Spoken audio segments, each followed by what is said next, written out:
Дүниенің ішінде атақ, мансап, байлық көп қой. Соның ішіндегі өте бір қауіптісі бар екен. Соны жеке алып шығып сөйлейді. Уаттақун ниса, әйелдерден абайлаңдар дейді. Шайтанның ең массовый пораженияға дейін апаратын қаруы ол. Құлатады еркектерді. Ол солай жаралған Алланың сынағы.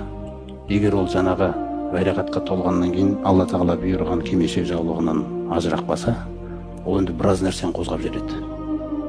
Ана үлкен батыр еркектердің мойындары бүйтіп көтеріле бастайды. Сондықтан абайлаңдар дейді әйелдерден. Инна ауала фитнати бани Исраиля канат фин ниса.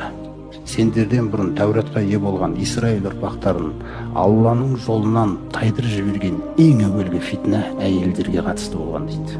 Ал енді бұл дүниенің ішіндегі ең қауіптісі осы әйелдер болса, дүниедегі берілген нәрселердің ең қайырлысы да әйел екен. Қандай әйел деген кезде?